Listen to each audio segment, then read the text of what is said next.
Hey,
good morning, everybody. How y'all doing?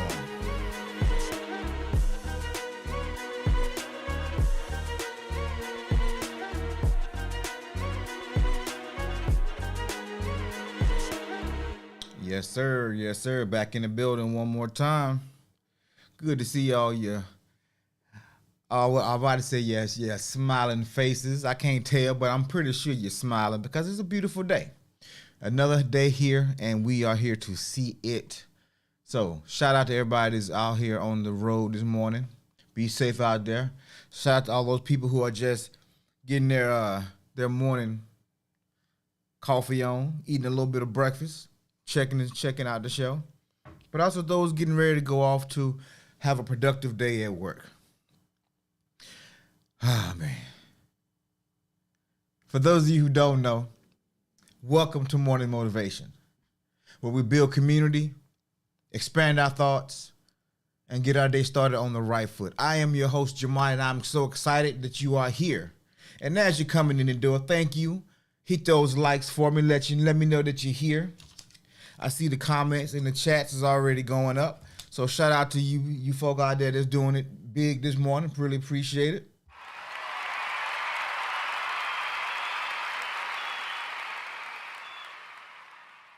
All right. So y'all know my life has kind of been in flux for a little while now with the move and my mom's moving in, and then I got my grandbaby for a couple of weeks. So it's been a lot. And I will tell you, I have forgotten what it's like every day with the 4-year-old. Excuse me, 4.5-year-old. Oh, man. And the thing is, it's not, I've done it a couple times, so it's not like it's rocket science. I know what to do. I teach it most of the time, right? The thing is, actually having to do a thing, trying to restart an old brain cell that you have long since, the practical application of it, kind of put off to the shelf a little bit. And you know the basics. You know how to how to execute the plan. But then the actual execution of the plan tends to be a little different. So let's just say I am getting a crash course in what it's like to be a parent all over again. And I must say I do enjoy it in a sense. Not so much that I would want to do it again. At least I don't think so. But more in the sense of it's a good reminder. It's a good way. And I'm understanding how critical the relationship is between a parent and a child. at that age because they're learning from you, maybe not exclusively at 5. That Chiquille says they different and they keep you on your toes. On your toes ain't the word. Because it's not always what they're doing. It's when they get quiet and you don't see them. You scan in the room and you're like, where did this chick go? And you don't see her. And so now you got to play hide and seek. And this house has a lot more space than my last house. So I'm having to look a little harder for her. And she's off digging in Vaseline and putting it across her face or rubbing it on walls or whatever she does. But having to get up and cook her, do breakfast and prep her meals when we're prepping our meals. It's been 2 days, 3 days, and she's already been acclimated into the culture. And it's been a real good experience. So shout out to my baby girl. I'm going to call her Leilani. Wouldn't change anything about it, man. Love that little girl. And she's one of 2. She's 4.5. I can't just say 4 anymore. And then I also have a 9-month-old granddaughter named Teagues. But that's not her whole name, but, we call her Teagues. And she's another whole thing. They both require pretty much the exact amount of attention. Only difference is the 9-month-old, you have to be more hands-on with the 9-year-old. At least this particular 9-year-old. She's been held a lot. She's been coddled a lot. So you can put her down. You can put her in a little walker, and she'll look at you and bounce. And you give her a couple of little baby snacks, and she's okay. But you can't leave it too long. You leave it more than about 45 seconds, 2 minutes. That's about your time window. My 4-year-old, she got an iPad. Excuse me, 4.5. She has an iPad. See, she's training Papa already. She has her iPad. She has her snacks.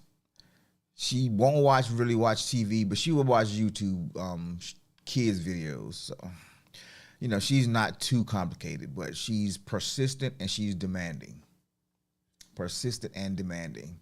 And I'm noticing something about just being a grandparent. I'm learning how much of an unbroken spirit children have. Children that are raised with love. Oh, spoil them and give them back. There you go. There you go. And so children, especially in that toddler age, that newborn to, I guess, pre-K age, most of them haven't been traumatized or doesn't have a lot of trauma. And their spirit is unbroken. And they're bolder. They're more daring. They're very inquisitive. But more importantly, they are very assertive and demanding. They may not think so, but from an adult perspective, I know more adults that wish they had their child's spunk and pizzazz. Because children, they don't pull no punches. They tell you how it is. Well, until you train them not to, that is. Their spirit is not tethered down by life yet. And there's a freedom in that. They're not worried. They're not stressed in normal situations. And there are the exceptions to the rule. There are the exceptions to the rule. But what happens once we go through those traumas, those things in life? We learn patterns and we learn habits. We learn that, if our parents believe that children, did y'all, Monique says they are confident and definitely keep it 100 for sure. Did y'all parents grow up with the moniker, children ought to be heard and not seen? Or did I get that wrong? Did y'all have that? Did y'all hear something like that? Children ought to be seen and not heard. I think that's right. Children are to be seen and not heard. Did y'all grow up with that? Was that a thing in y'all household? in my household, seen and not heard. Yep, in my household, the men were served first. The children were served next, but we had our own little table to go to. And then the ladies would fix their plates and they would have their little area. This is at gatherings. Sometimes we do it all together, especially if it was like maybe like a buffet style. But in general, that was the order of things.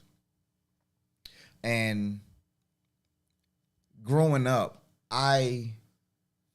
what's the best way to say this? Growing up, I thought that everybody was like me. I thought every family was like mine. I thought every situation was like what I experienced. I didn't realize I was poor until I started getting around other people because I learned exclusively from my parents. And I thought that was the norm.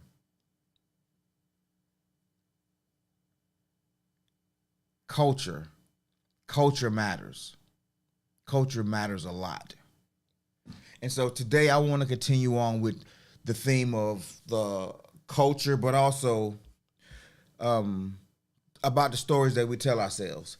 And I want to do, it's not so much a case study, but I want to play a coaching session. Is anybody familiar with a guy by the name of David Shands? David Shands he's a podcaster, he's a business owner, he's an entrepreneur out of Atlanta. And he's been doing this thing out there probably the last 12 to 15 years. He started a t-shirt company. He was running out of the mall for a while. And then it expanded into some other ventures. Then he got into the podcast, and now he's coaching. So he has a couple of different coaching or podcast things or YouTube shows. And one of the products that he put out now is called Hot Seat. And so he has a coaching community. And so some of his people that coach in his community, they have agreed to go on camera and do their coaching. And sometimes he's digging in them, and sometimes he's playing with them. But it's real life coaching. It's real live coaching. And so I want to go through this video with this one particular young lady. I've seen a couple, but hers kind of stands out as typical of what I've experienced in my spaces in coaching and personal development. And just want to give you the forewarning. Actually, not even a forewarning. I'm going to just let it ride. And I'll let you kind of see what it is. Monique says, I learned to do both now. See them and hear them because their voice matters. And I don't want to take away from who God called them to be. Old ways can kill a child's spirit. Exactly. That's really the point I was trying. I was kind of tap dancing around because culture matters. And this is kind of why I jumped to culture. It matters. The culture that they grew up in, it was all about survival. Our parents are most likely baby boomers.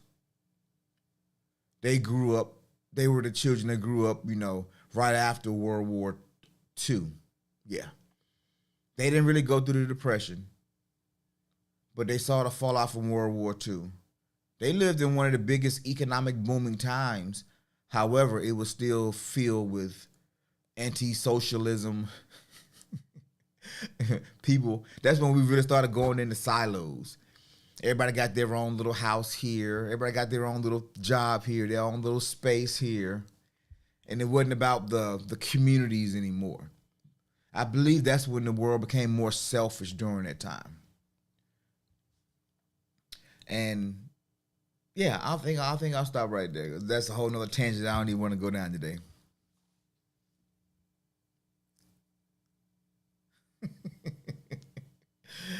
Oh, D-Rob, you better pull that spray out, bro. I think it work on those too.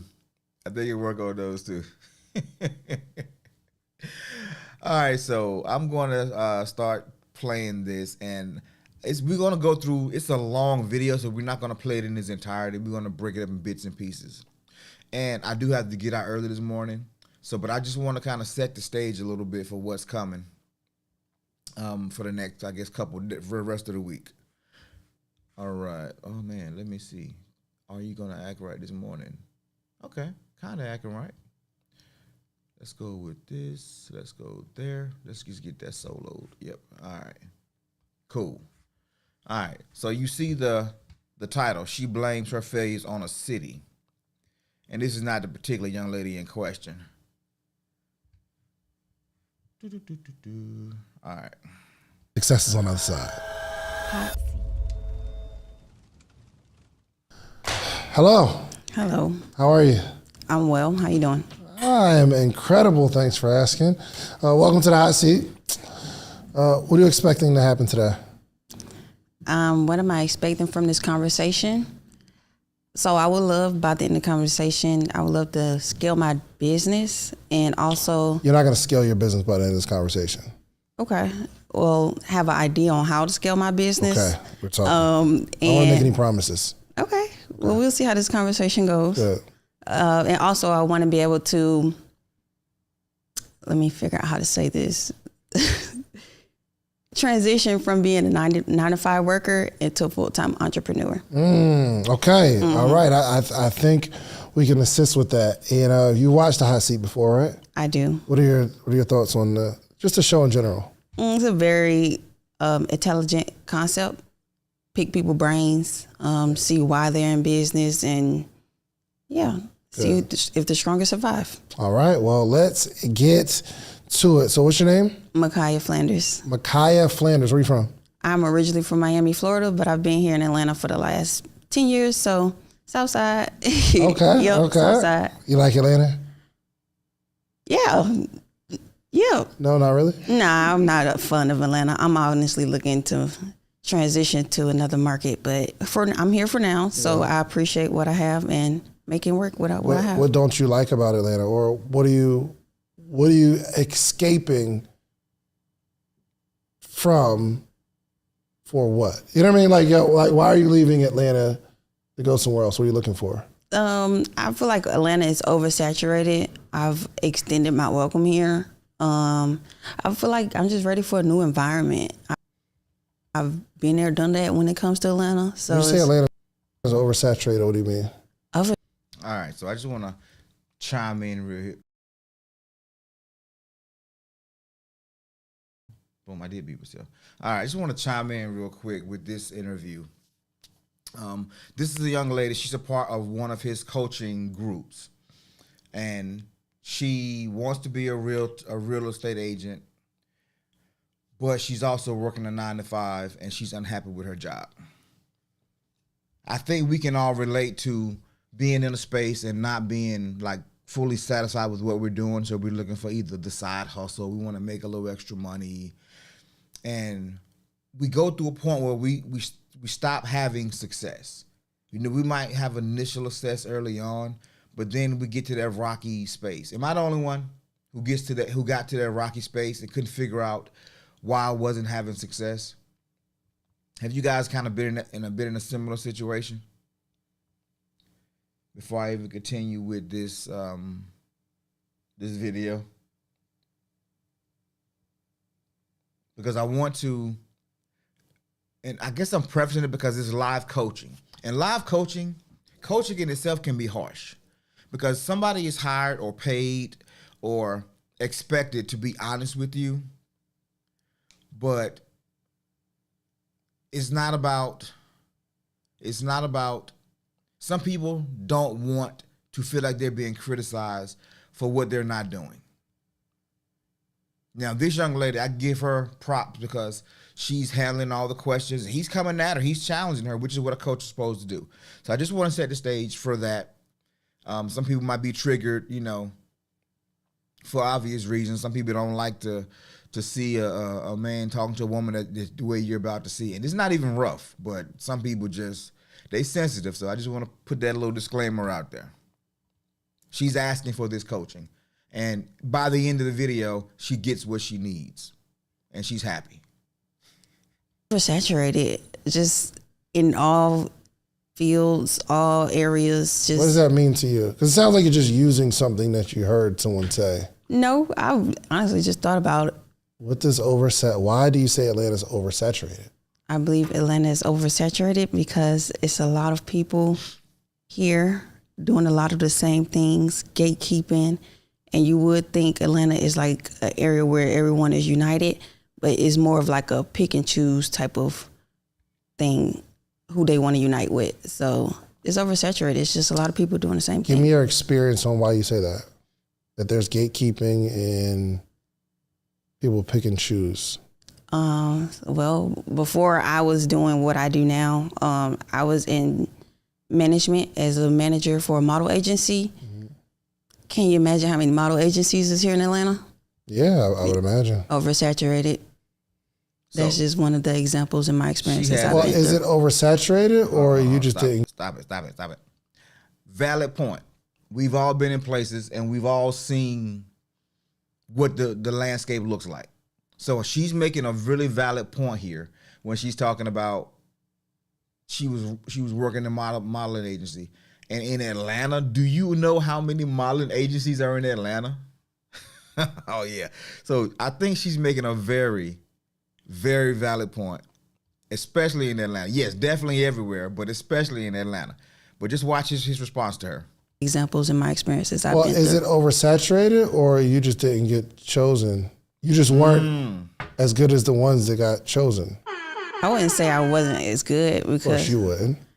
Well, it wasn't my agency, so I put my best foot forward, but we got chosen. I would think we got booked and we got busy. It just didn't last too long because it wasn't ran by me, that model agency. Your modeling career did not exceed the way you wanted it because you weren't the owner of the modeling agency? Well, I was managing it here in Atlanta. We had so you were managing the agency and you were a model? / model, yeah, a little bit both. I would have to fill in the shoes if like a model called out and we are already booked for something. I would have to fill in that shoe. But you're saying, hold on.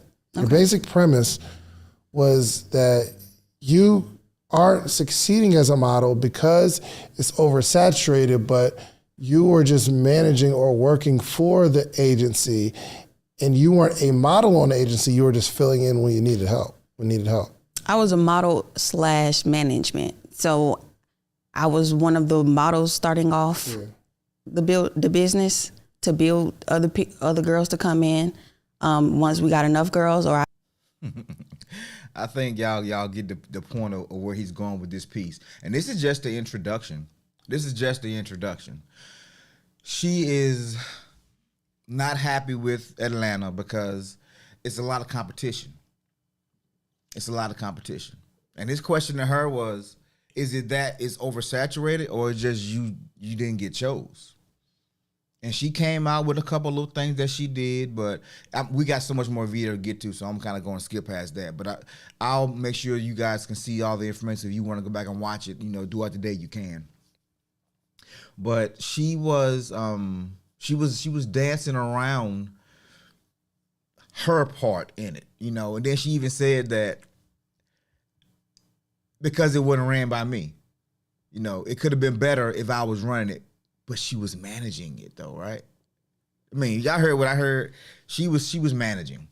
So I'm gonna speed up. I'm gonna fast forward a little bit here, up to where they're actually talking about the real estate portion. If you ask me about podcasting, right? Mm-hmm. It's like, yo, David, teach me how to do a podcast.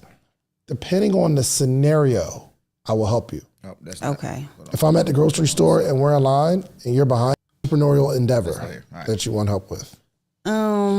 As in like my goal? Mm-hmm. Honestly, for now, I would say become a full-time entrepreneur and make at least 3 to 4 closings every month. Have at least 3 to 4 closings readily available. As a real estate agent? As a real estate agent. Good. Yes. How long have you had this idea or this desire? Ever since I started, honestly. I started off with maybe just 1 or 2. Just as a goal, just to get somewhere. And the more I've been working with clients, I'm like, okay, I see they coming, but I would like for it to be this frequent in a month's time frame. All right, so what we always say, first thing you want to have, right? You want to know what you want. She knows what she wants. She knows what she wants. So we're gonna go through the steps. What were the steps we normally talk about when we said when you're pursuing a goal? She has the first part. She knows what she wants. Let me check the comments real quick. Monique says she needs to learn how to network and be teachable. Study what is needed. Facts. So she knows what she wants. She's able to articulate it. But the next step, let's see if she got the next step. Got it. So you're a licensed real estate agent in Georgia now. Correct. Okay. How long have you had your license? For a year and a half now. How many closings have you had? Sales closing, or what type of closings? It's different transactions. So What are the different transactions? you have buying, selling, investing, leasing, renting. I've had about 3 rental closings, 0 sales, 0 buyers. 0 sellers, 0 buyers, 3 people that rented an apartment. A You make house. like a commitment or rent. Yeah. You make a commission. Mm-hmm. Yep. Why do you think that you haven't been able to sell a house? Is it gatekeeping? No, for that example, the definition you just gave me, now I don't think it's gatekeeping. But you thought it was gatekeeping. Like we look at Atlanta, you're like, I can't sell a house because they gatekeeping. Did you No. think that? Honestly, it's okay. It's just me and you here. No, I didn't think it was gatekeeping. I feel like maybe my exposure is more so why I wasn't able to sell. Maybe enough people don't know that I am a realtor. So So basically what she was saying, the whole gatekeeping portion, I skipped some of that portion. The reasons that her company or the modeling agency wasn't doing well because of gatekeepers. She was saying gatekeepers. People were keeping her out. The man was holding her down in a sense, right? And one of the things now that she's having struggles in real estate, and so he revisited it as a coach would. He revisited a statement that she made because he's trying to get to a deeper point. He already sees what her challenge is. He already knows what she's going to need, but he just can't blurt it out and say, you need such and such and such. He has to help her discover it on her own. And so he's guiding her with questions. He's guiding her with thoughts. He's doing a really good job so far. He's being mostly plain faced, as you can see right there. He's doing a really good job at it. So shout out to David Shands for his coaching skill. Maybe, in my or mind, people that's just what don't know. I don't know what people know. I hope people know I do real estate. Y'all should hire me. But How would they know? How would they know? Actually, let me see. What's your Instagram? Where's my you go for my Instagram. Where's my phone? And so, Well, what's your what's your major social media platform? Instagram, definitely. Okay, let's see. What is your Instagram? Kai, K-Y, KY dot, dot K-E-Y, KEY R-E-A-L-T-Y. REAL so what I like TY. about this TY is underscore. Yep, that's Okay, I me. see he's it. providing Okay. accountability. Realtor, your neighborhood So he's going to her expert, buying, Instagram page. selling, He's looking at leasing. her, You don't do a whole how lot of she buying, looks selling, to the but public. Okay. that's cool. Okay. All right. I like it. Okay. All of your, and I didn't expect this, but I'm seeing that all of your posts show that you're a realtor. Okay. This is good. He's This is giving the good. compliments. You've got it. Okay. 286 followers. You're following 36 people, not including myself. Okay. You can follow me. We could do the exchange. You don't follow me, so I'm not following we you. can follow each other right now. I'm not feeling it. We'll swing back around to it. Yeah, we'll double back. Okay, so I do like the fact that your whole page is about houses and you're showing houses. This is good. So have you had appointments with buyers or sellers? I have had appointments. 9 times out of 10, they don't make it through the consultation phase. Okay, so I want to stop before we get into this space because now this is where the rubber's about to meet the road. She looks good on the surface. She's done all the things around her goal. She's done all the things around the goal. But now we're about to get into the meat and potatoes of it. The meat and potatoes of it. When What I'm you mean? to see how much home they can afford, where they are financially. Just they're not ready to buy a home right now. So if I do run into someone that's interested in buying, they'll 9 times out of 10 want to buy. They're not ready to buy a home right now. Y'all heard that, right? Let me go back and let's repeat it in case there was somebody talking in the background. So have you had appointments with buyers or sellers? I have had appointments. 9 times out of 10, they don't make it through the consultation phase. To see how much home they can afford, where they are financially. Just they're not ready to buy a home right now. So she's getting them through her process, but they're not ready to. Her summation is they're not ready to buy a home right now. Just want to make that clear. So if I do run into someone that's interested in buying, they'll 9 times out of 10 want to buy within the next year or in the future, just not current. Sounds reasonable. I mean, depending on so you meet people perspective. that are interested in buying a home, but they're not ready. Yeah. Why aren't they ready? A lot of reasons. Savings. It's a process when it comes to real estate. You have to make sure your credit is in order. I would say those are like the 2 main reasons that I've encountered that people that want to work with me haven't been ready. Is either they don't have the adequate savings for it or a good enough credit score. Those are the 2 main reasons? Yeah, I would say from what I've experienced. They want to buy, but they don't have the savings and they don't have the credit. Mm-hmm. So when they can't get through that process, you're like, all right, well, hit me up when you're ready. No, because I'm fairly new. I know most agents might do that, but I try to navigate them, follow up with them every month or so, and make sure they on the right track. Hey, you say you want to buy a house? Are you saving? How many people are you following up with right now? I'm about 3. 3? 3 people looking up. And what's happening? With their situations, one of them, she needs to work on her credit. She says she wants to move by May. So I'm following up with her, make sure hey, have you checked in, getting any disputes or, something just to help your credit. Go seek counsel. All right, guys. How confident, if she's your realtor, now granted she's young and she's still new at the real estate game. Monique says income to debt ratio matters. It does. It does. So, but what is her goal? We got to go back to that first thing. What is her goal? Her goal is to have 3 to 4 closings a month. 3 to 4 closings a month. He's going to cover this in a minute, but I'm just saying what she said in the very beginning. There's sales, there's buying, there's investing, there's rentals, and so far all she's been able to do is the rental piece because her clients aren't perceived ready just yet. So I'm gonna play this a little bit more before I skip. What time is it? Yeah, I'm gonna play a little bit more before I skip, and I think we're gonna get to counsel for that. You text them or you call them? Call and text both. Initial. Send me a text of somebody where you're following up. Okay. Just show me I want to see the dialogue between you and the people who are in your pipeline.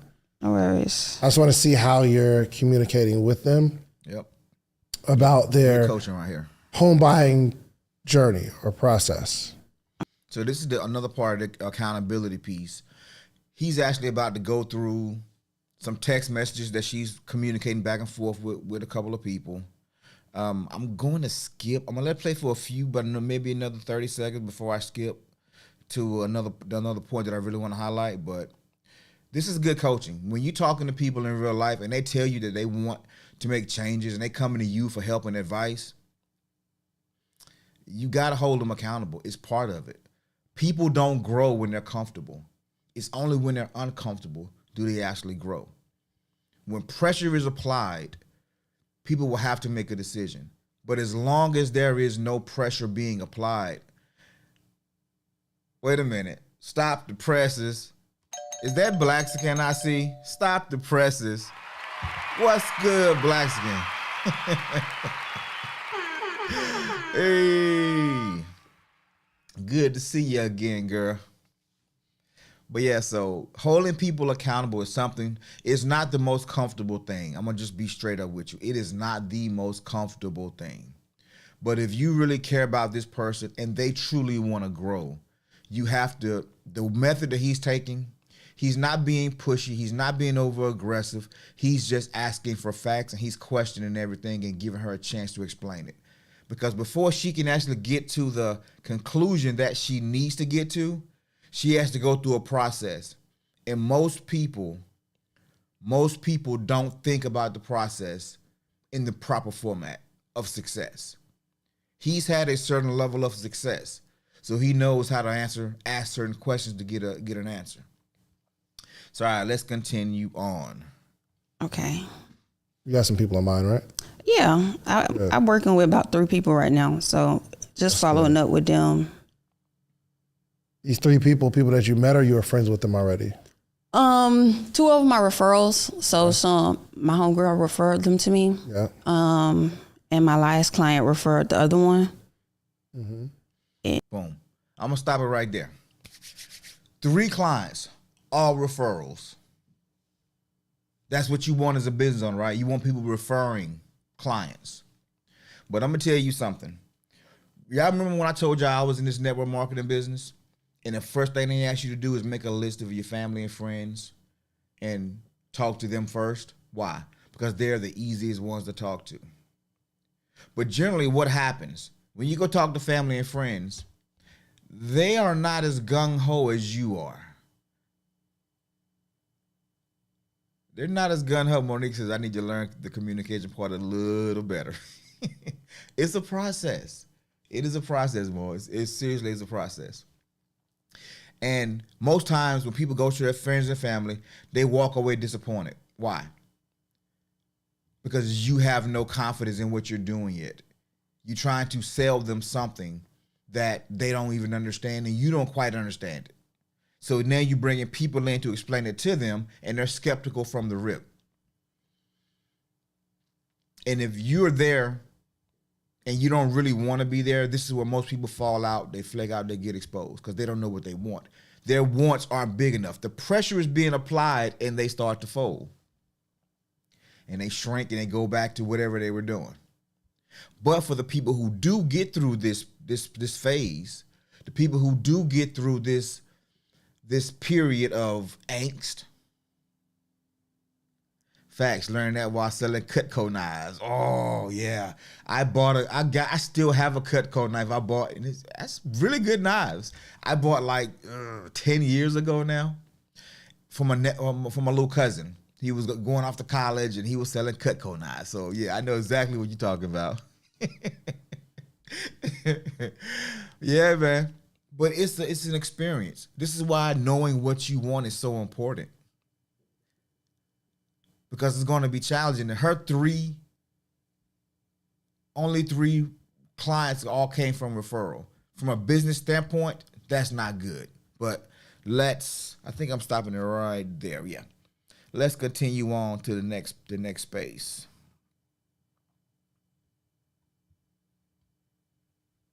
All right. Bye. Let's go ahead and get you in a home. We need to let them know what it takes to buy a home. And buying a home isn't saving 45% of your. Yeah. So she was telling her clients also on this list that they need to save 45% of their income. I don't know what real estate school she went to or how old this young lady is, but most people cannot save 45% of their income before they buy a home. I mean, let me not count y'all pockets. Maybe y'all just making that much money where 45% is a drop in the bucket. But in this household over here, we not saving 45%. If we had to save 45%, we wouldn't be in the house we're in now. I mean, you're talking about saving half of your income, basically. And this is what she's telling her clients, which is why they're probably saying, you know what, let me just rent for right now, because they're taking her at her word. They're taking her at her word. But anyway, I digress. If I make $3,000 a month, can I buy a home? You said 3,000? If I make $3,000 a month, can I buy a home? Answer's yes. I would say Answer's yes. Okay. With more income, like a side income as well? No, if I just make $3,000 a month. How much debt do you have? That's what I would ask. If you make $3,000 and your debt is like $2,300, no, you can't buy a home. Why not?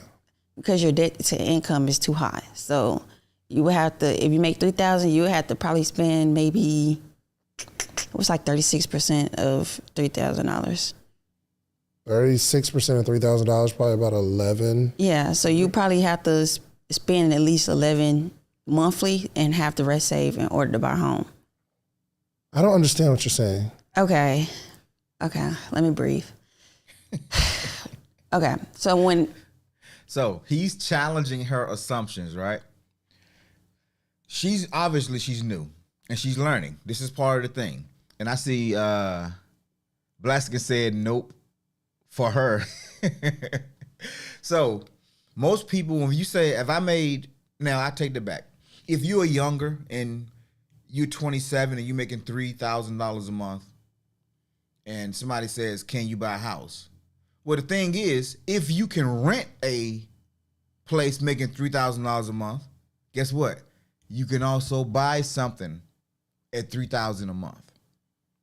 This is the logic. Culture has also told us that if the house isn't $300,000, $400,000, $1 million, it ain't really a house. Culture, see, I'm back. Culture is important. The community that we surround ourselves in. She's in Atlanta. All she's seeing is these $500,000 houses and these $1 million high rises, right?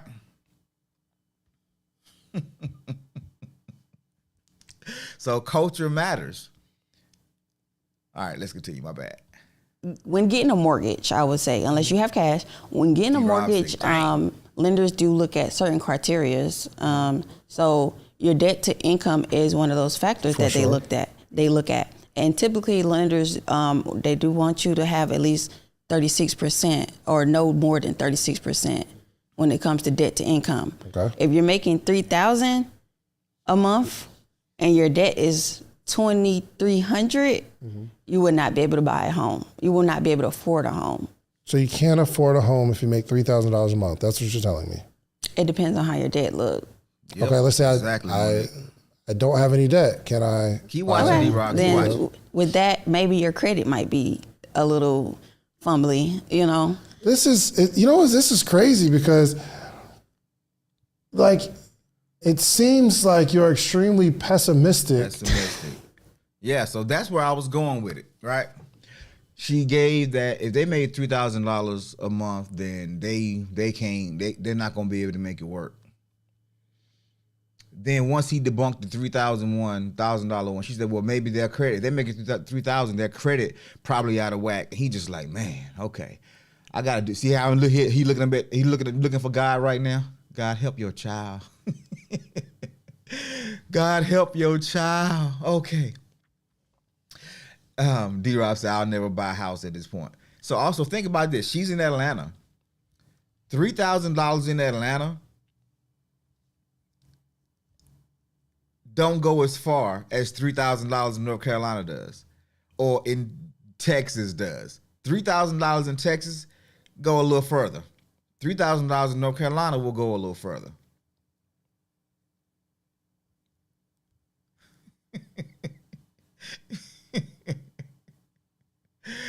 Oh man. Okay, I like it.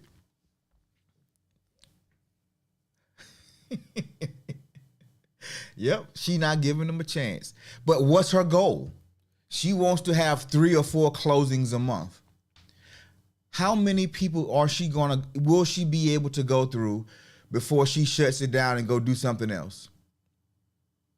Because not only is she not giving her clients any hope, because she's probably not going to people who got $1 million in the bank. She's talking to people that's in her peer group, people that's in her culture, people that's surrounding her. She's supposed to be the expert in the authority, but she got this one fatal flaw, pessimism. One fatal flaw, pessimism. Blaska, she in it. Can I get a first-time home buyer program, please? Y'all smart, yo. Y'all on it. But this is how it is when you first starting out. When you're trying to figure out, all you see is this piece. You don't see the bigger picture. with someone who isn't making $100,000 a year? Pessimistic is Like that. I say, I get on the phone and I say, hey, I make $3,000 a month and I want to buy a home. It seems like your approach is, well, one, you need to make more money. Two, you probably owe too much, or your debt to income is off, or you got bad credit. No, I mean, I would talk to them. My question is, I call you, say, hey, I make $3,000 a month. Can I buy a home? What is your answer? We would have to go over. Your answer is yes. I can't promise them yes, because it's The more answer factors. is yes. Okay, the answer is yes. I can make it happen. She don't. There we go. I didn't say how long it's gonna take to make it happen, but we can make it happen. Your mind automatically moves to what's wrong. Yep. Okay. That's what I'm seeing right now. Okay. I call you, I make $3,000 a month. I'm working at Olive Garden. I want to buy a home. Can I buy a home? And your answer is Yes. absolutely you can. Let's go. Let's go. Would you like a home near your job? Let's see how much, for sure. Let's see how much home you can afford. Yeah.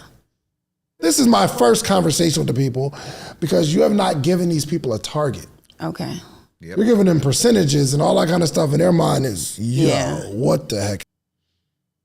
D-Rob says, what does that word mean? I'm about to ask you, was that pessimistic? That means when you got this, it's a negative outlook. And you see the glass half empty. Everything has a dark, it's like, no, it's never going to work out for me. It's like, y'all remember Winnie the Pooh, Eeyore? Yeah. It's bad, but I got you, bro. Monique hit around here too. It's like self-sabotage. Said be confident and see the solution. You see, people get paid for solving problems. People get paid for solving problems, not, creating them. The people who really get paid the most money are the ones who solve problems. And the reason he's a successful business or entrepreneur is because he solved problems. The reason he's a good coach is because he's solving problems. He does it in the entrepreneurial space. And I wanted to show y'all this clip of him doing this one-on-one with her because she's telling herself a very negative story. The glass is always half empty. If your situation isn't perfectly this, then how can you do it? You can't. If it doesn't look like this, you can't. She's sticking to the textbook things, but we all know textbook things don't always work out. And there's one more clip that I want to, one more piece that I really want to show you. And it's when she's talking about her goals.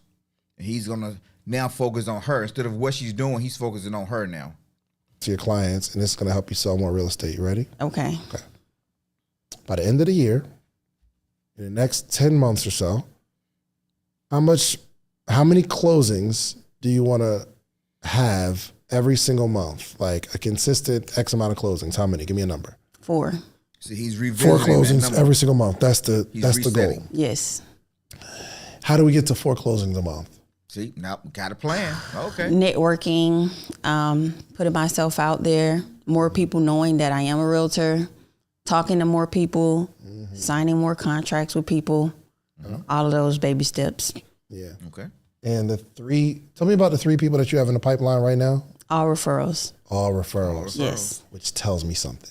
What does that tell you? What do you think it tells me? That I'm not going out and doing the work. You're not going out and doing the work. Boom. You're relying on other people to do the work for you to bring you your clients. Now, I appreciate the people that send me my referrals. I'm not relying on y'all, I promise. Yes, you are. They just feel like I'm a good candidate. That's what I look at it as. Yes, that's your whole, right now, your whole business is built off referrals. Yep, which is never a good thing. If you're in sales, you know that. You got to be out there meeting people. People have to like you. People do business with people that they like. So if your whole business is built off of somebody saying, which you want referrals, but you want referrals to be a part of your company. So that when the person that referred somebody to you, when they big up on you, when they shouting you out and the other people see you, they can be like, oh, they was right. Now the credibility matters. But if you pulling up in your car smoking and you cut it off and it don't cut off, but you want to help me make money, I'm really not impressed. So I'm gonna be like, bruh, why you put me on that, bruh? You trying to make me take one for the team? Come on, man. What's going on? That is not the way to go. So what he basically goes into next is he asks her to call somebody. Actually, you know what? Do I want to do that one? Let's see. He makes her pull a phone out. And he's gonna... Oh, let's see who I'm gonna call. Let's just call one. I'm gonna skip that one. He still trying to help her with her business. So now he says, what about your boyfriend? You got a boyfriend, right? Yeah, what about your boyfriend? Call him. Here's that conversation. You're seeing somebody, right? Mm-hmm. My boyfriend. What does he do? Security. Has he been doing security for a while? Yeah, over a year. Over a year? Mm-hmm. Over a year. He needs to buy a home from you, yo. For y'all. He needs to buy a home for y'all. Hey, we working there. That's definitely a part of the process. Yep, we're working on that. That's definitely one of our goals. You say you're working on it, what do you mean? Getting our life together right now in order to How much house does he want to buy? I don't think he wants too much of a house. So let me ask y'all this. How much do y'all think that they having a real her and her boyfriend having real conversations? Does she look like she is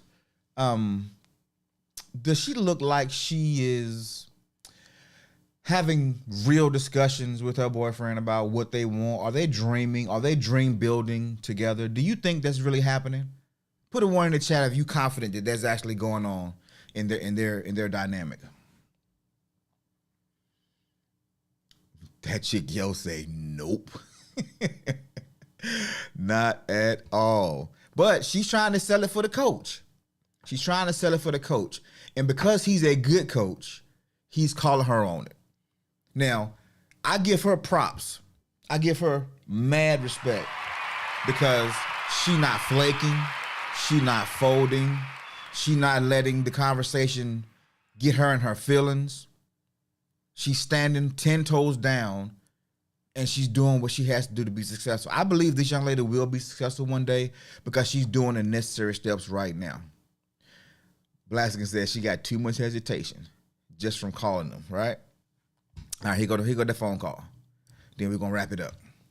So, he want to stick with like two. Let's call him real quick. 2-3 bedroom. What's he doing right now? Is he at work? No, he's not at work real right quick, now. Real quick. Okay. What we For the sake of this conversation. For the sake of this conversation. You see, that's the only person I talk to every day. That's what's up. So, hey, babe, I was just thinking about it, and I really think you should buy a house this year. Okay, let's see what he says. Let's call him? Yeah, call him. Okay, because we got to speak to someone, right? Yeah, we got to talk to somebody. Somebody got to answer. Somebody.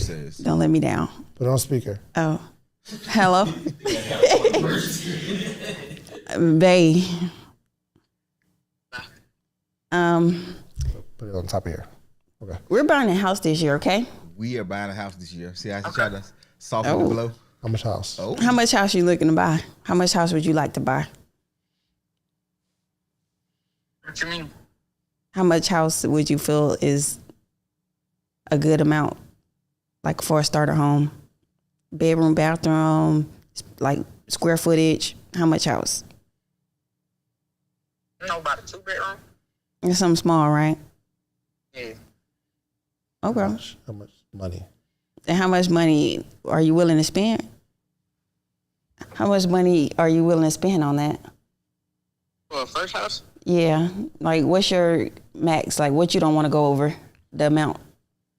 I said like 300. 300,000. Okay, that's fair. When I get home, we're gonna look. Okay, when I get home, we're gonna look around for some houses. Okay. Mm-hmm. I love you. I love you, baby. I'll call. Her mind is blown right now, right? And she's like, oh my God, he basically said yes. I love you, baby. I'll talk to you later. Maybe he think we playing. I don't know. But okay. So your perspective was he probably ain't trying. Mm-hmm. Then he had a number in his head. Oh, yeah, we need a 2-bedroom, 300,000. He's just going along with it. I know him. He just know I'm here. So he like, oh, this is probably something that got to do with the podcast. That's crazy that your mind goes towards that. Okay, I'm sorry. Do you not see how like I don't negative see you it think? initially. I believe it because my mom have taught me like all my life, like you be thinking negative, and I just look at it from my point of view, like that's just how I look at it. But it's a possibility I could. I want to end it there. Her mother telling her that she look at everything so negative, but that's just how I look at it. She has sold herself a story. She's been telling herself this thing for so long that nothing's going to go right for her. Nothing is going to go right for her. Oh, he's like a father figure too. Hey, Monique, you done hit on something, girl. You know that's the company that I've been building low key. Father Figure Institute. Look at Monique spilling the beans. I appreciate you. Yeah, pessimistic again because she's telling herself a negative story. Yeah.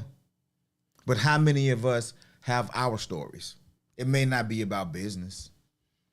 It could be about how we eat. You know, I can only eat, fried foods. I can't eat baked foods. My mom and her mustard. It could be about money. I can't save money. I don't make enough money to save money.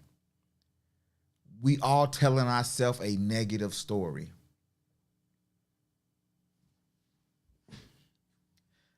D-Rob says, Monique says, who failed her? Yeah. D-Rob says, I was about to say that Mo didn't want to look crazy spelling it. Everybody has a narrative playing in their heads. And so that's what this week is about. Exposing the narratives, seeing what real coaching looks like, what accountability looks like, so we can actually make better decisions. So we can stop what we call self-fulfilling prophecies.